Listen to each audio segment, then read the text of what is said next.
Students, आज हम देखेंगे हॉस्पिटल एंड क्लिनिकल फार्मेसी का यूनिट 2। इस यूनिट में जितने टॉपिक्स हैं वो आपके एग्ज़ाम पॉइंट ऑफ व्यू से मोस्ट इम्पॉर्टेंट है, अक्सर वो एग्ज़ाम में पूछे जाते हैं।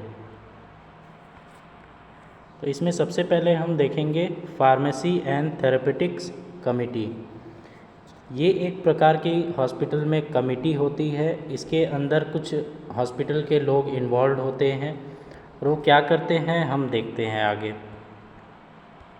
इसमें जो सबसे पहला पॉइंट है, the pharmacy and therapeutics committee comprises of a group of health care individuals, यानी कि हॉस्पिटल में ही काम करने वाले लोगों का एक ग्रुप होता है इस कमेटी के अंडर।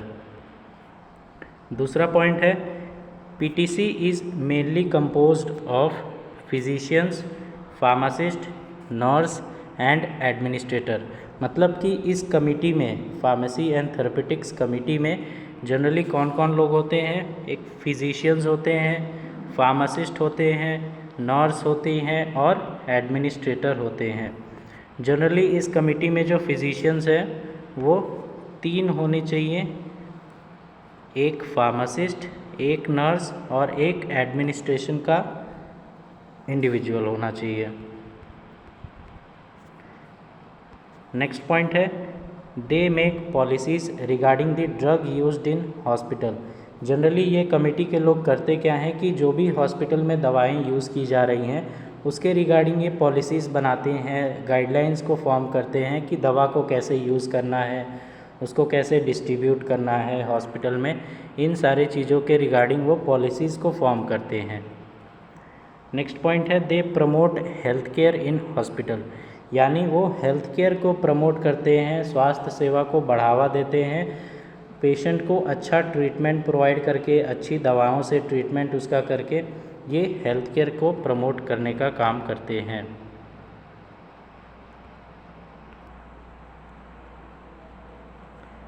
नेक्स्ट हम देखेंगे मेंबर्स ऑफ पीटीसी, यानी फार्मेसी एंड थेरेपेटिक्स कमेटी में कौन कौन से मेंबर्स होते हैं। तो इसमें पहला है फिजिशियन। जैसा हमने पहले देखा कि इसमें एटलीस्ट 3 फिजिशियंस इस कमेटी में मौजूद होने चाहिए और ये उस कमेटी के चेयरमैन होते हैं। फिजिशियंस इस कमेटी के चेयरमैन होते हैं। ये मोस्ट इम्पॉर्टेंट चीज़ है, 1 मार्क के क्वेश्चंस में ये अक्सर पूछा जाता है कि पीटीसी का चेयरमैन कौन होता है, तो वो फिजिशियंस होते हैं। इस चीज़ को ध्यान दीजिएगा, 3 फिजिशियंस होने चाहिए और ये चेयरमैन कहलाते हैं इस कमेटी के। दूसरे हैं फार्मासिस्ट। जैसा हमने पहले देखा कि इसमें एक फार्मासिस्ट होना चाहिए और ये जो फार्मासिस्ट होता है ये इस कमेटी का सेक्रेटरी कहलाता है। ये भी मोस्ट इम्पॉर्टेंट चीज़ है कि ये जो फार्मासिस्ट है इस कमेटी का सेक्रेटरी कहलाता है। ये जनरली क्या करता है, मेडिकेशन एक्सपर्टाइज को प्रोवाइड करता है, यानी दवाओं से रिलेटेड जो भी उसके पास नॉलेज है, दवा का यूज़, उसके साइड इफ़ेक्ट्स क्या हो सकते हैं, उसको कैसे डिस्ट्रीब्यूट करना है, इन सारी चीज़ों से रिलेटेड वो जो भी उसके पास एक्सपीरियंस है वो शेयर करता है इस कमेटी में। नेक्स्ट है नर्स। तो इस कमेटी में एक नर्स की आवश्यकता होती है जो स्टाफ नर्स या हेड नर्स होती है। ये जनरली करती क्या है, नर्सिंग फैसिलिटीज़ को प्रोवाइड करती हैं, यानी पेशेंट की केयर करना, जो भी उनको दवाइयाँ दी जा रही हैं वो उनको एडमिनिस्टर करना, लगाना और उनके साथ साथ उन पेशेंट्स को मॉनिटर करना कि जो भी उनको ट्रीटमेंट दिया जा रहा है उस ट्रीटमेंट से उस पेशेंट को कोई दिक्कत नहीं हो रहा है।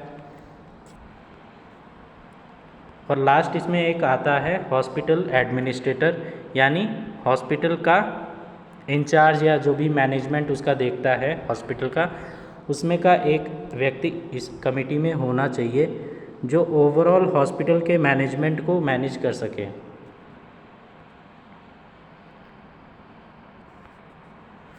नेक्स्ट हम इसमें देखेंगे कि फंक्शन क्या होता है फार्मेसी एंड थेरेपेटिक्स कमेटी का। तो इसमें सबसे पहला है कि it provides advises on management of disease, यानी कि डिसीज़ को कैसे मैनेज करना है, कौन सा ट्रीटमेंट हमको प्रोवाइड करना है पेशेंट को, इन सारी चीज़ों से रिलेटेड वो एडवाइस प्रोवाइड करते हैं। दूसरा है it develops formulary of drugs. Hospital formulary एक तरह का लिस्ट होता है जिसमें उस हॉस्पिटल में यूज़ की जाने वाली दवाइयों का पूरा विवरण दिया होता है। तो ये फॉर्मुलेट करने का, इस फॉर्मुलरी को बनाने का काम पीटीसी के लोगों का होता है। तीसरा पॉइंट है it develops policy regarding selection, purchase, storage, distribution of drugs. यानी ये जो कमिटी है ये पॉलिसीज़ को बनाती है कि हमको दवा को कैसे सिलेक्ट करना है, उसको कैसे परचेज़ करना है, उसको कैसे स्टोर करके रखना है, या फिर उसको कैसे डिस्ट्रीब्यूट करना है अलग अलग यूनिट्स में। इस चीज़ों के रिगार्डिंग ये पॉलिसीज़ को डेवलप करते हैं, गाइडलाइंस को डेवलप करने का काम करते हैं। नेक्स्ट पॉइंट है इसमें it monitors adverse drug reactions. यानी कि दवाओं से होने वाली कुछ ऐसी अनवांटेड रिएक्शंस, तो उनको मॉनिटर करने का काम भी पीटीसी का होता है। नेक्स्ट है it educate health care professionals.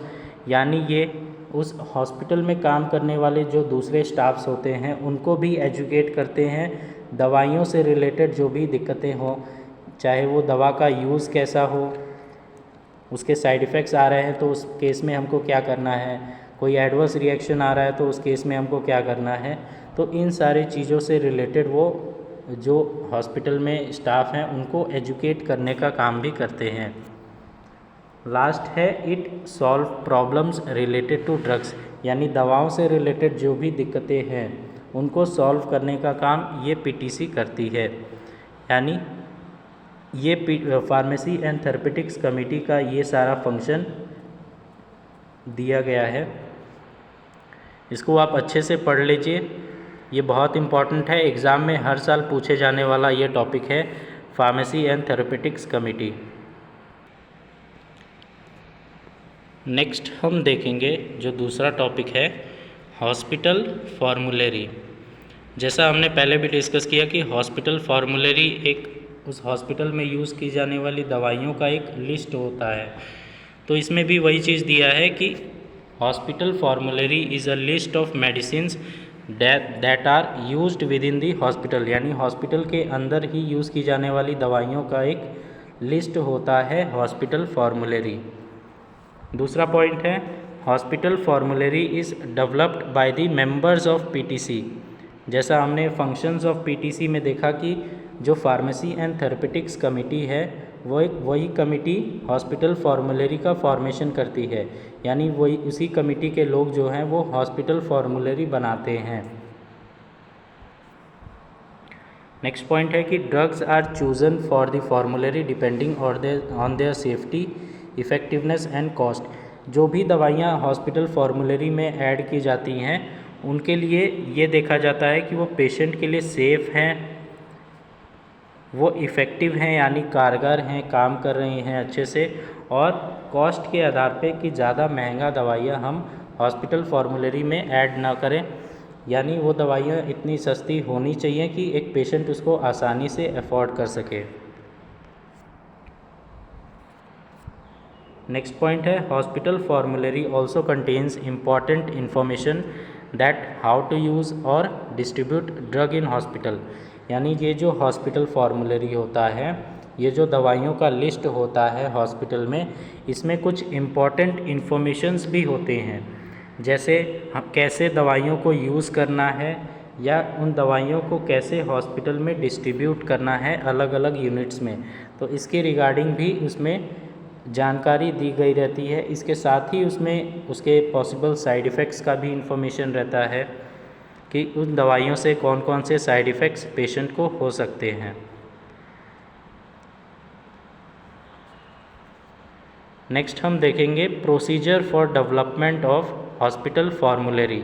यानी क्या प्रोसीजर है हॉस्पिटल फॉर्मुलरी बनाने का। ये जो दवाइयों की लिस्ट है हॉस्पिटल में, इसको कैसे बनाया जाता है।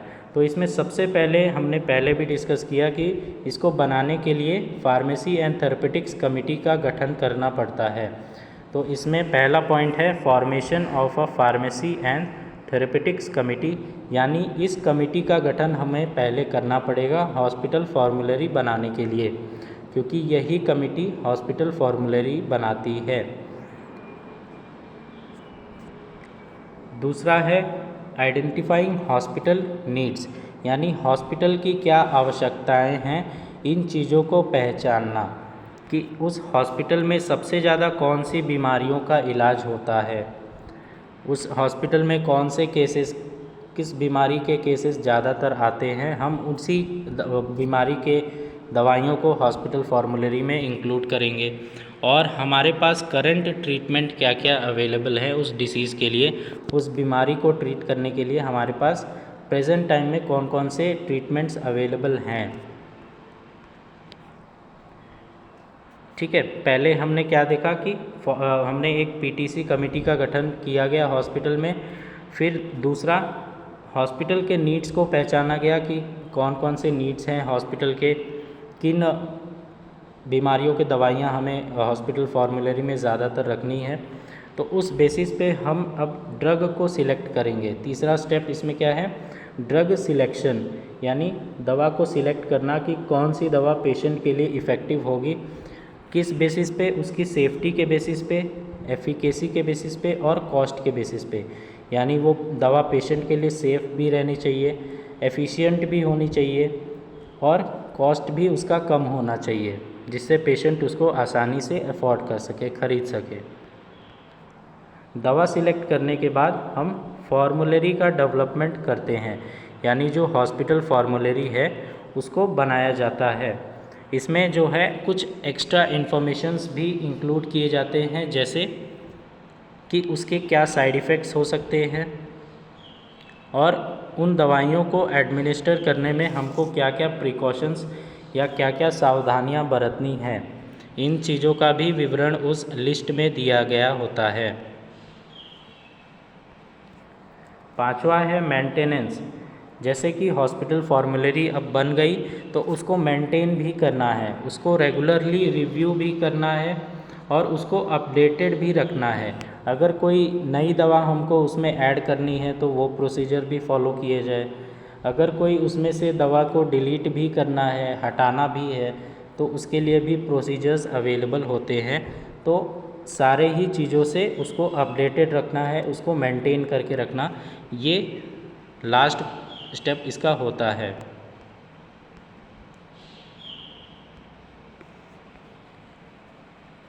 नेक्स्ट हम देखेंगे कि हॉस्पिटल फॉर्मूलरी के क्या यूजेस हैं।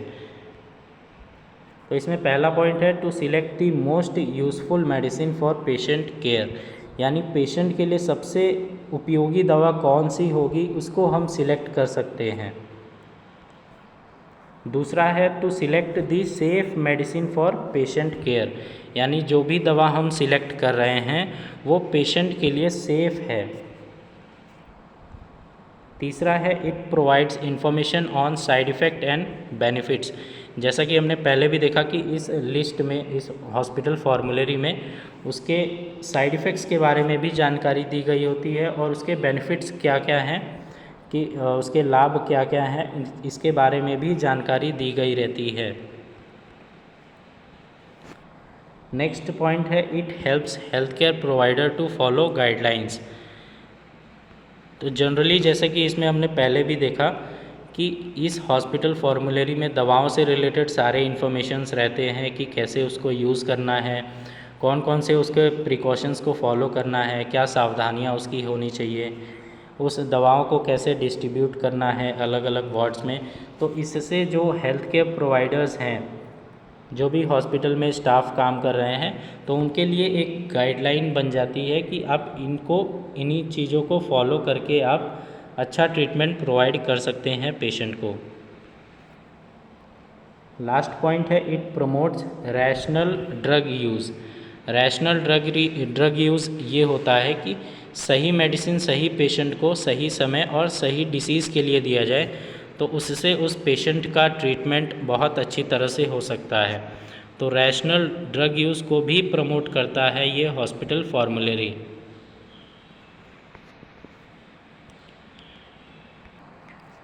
नेक्स्ट टॉपिक हम देखेंगे इन्फेक्शन कंट्रोल कमेटी। जैसा हमने पहले देखा कि एक फार्मेसी एंड थेरेपेटिक्स कमेटी भी हॉस्पिटल में होता है, उसमें हॉस्पिटल के ही कुछ प्रोफेशनल्स इंक्लूडेड होते हैं, वो दवाओं से रिलेटेड दिक्कतों को देखते हैं। तो उसी प्रकार एक इन्फेक्शन कंट्रोल कमेटी भी हॉस्पिटल में रहता है। इसका जो मेन मोटिव है वो है इन्फेक्शन को कंट्रोल करना और प्रिवेंट करना। यानी ये कमेटी क्या करती है, जो भी हॉस्पिटल में इन्फेक्शंस फैल रहे हैं उनको कंट्रोल करना और उनको रोकना, प्रिवेंट करना। दूसरा पॉइंट इसमें ये है कि this committee is composed of various health care professionals. जैसा हमने पीटीसी में देखा कि उसमें फिजिशियंस भी इन्वॉल्व होते हैं, फार्मासिस्ट भी होते हैं, नर्स भी होते हैं। तो सेम उसी तरह इस कमेटी में भी हेल्थ केयर प्रोफेशनल्स अलग अलग वो इन्वॉल्व होते हैं। और ये करते क्या हैं, ये गाइडलाइंस फॉर्म करते हैं कि हॉस्पिटल में कैसे इन्फेक्शंस को कंट्रोल किया जाए। ये रूल्स एंड रेगुलेशंस बनाते हैं, कुछ गाइडलाइंस बनाते हैं, कुछ पॉलिसीज़ का फॉर्मेशन करते हैं कि हॉस्पिटल में इन्फेक्शन को कैसे कंट्रोल किया जाए। नेक्स्ट पॉइंट है this committee focus to control hospital acquired infections. यानी हॉस्पिटल में ही फैलने वाले कुछ इन्फेक्शंस को कैसे कंट्रोल किया जाए, इस कमिटी का फोकस उस चीज़ पे रहता है। इसमें एक इम्पॉर्टेंट चीज़ ये है कि 1 मार्क्स के लिए हॉस्पिटल एक्वायर्ड इन्फेक्शंस को नोज़ोकॉमियल इन्फेक्शंस भी बोला जाता है। नोज़ोकॉमियल इन्फेक्शंस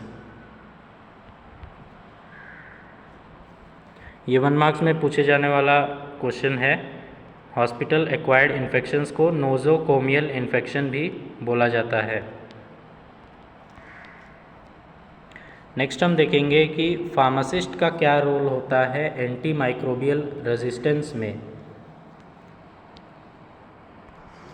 तो इसको देखने से पहले हम ये देख लेते हैं कि एंटी माइक्रोबियल रेजिस्टेंस क्या होता है। देखिए, आप सभी ने एंटी माइक्रोबियल का नाम तो सुना ही होगा कि एंटी माइक्रोबियल हम जनरली देते हैं माइक्रो ऑर्गेनिज़म्स को ख़त्म करने के लिए। अलग अलग प्रकार के जो माइक्रो ऑर्गेनिज़म्स हैं, जैसे बैक्टीरिया है, वायरस है, फंगाई है, इन माइक्रो ऑर्गेनिज़म्स को ख़त्म करने के लिए हम एंटी माइक्रोबियल्स देते हैं। लेकिन इसके साथ जो ये वर्ड जुड़ा है रेजिस्टेंस,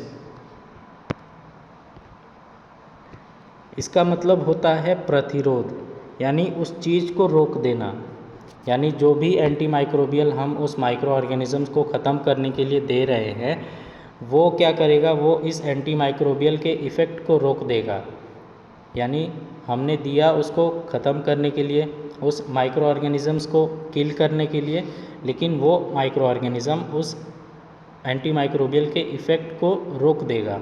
यानी उसका इफ़ेक्ट माइक्रो ऑर्गेनिज़म पे नहीं होगा। तो इन शॉर्ट ये जो एंटी माइक्रोबियल रेजिस्टेंस है, ये एक हमारे लिए ख़राब चीज़ है।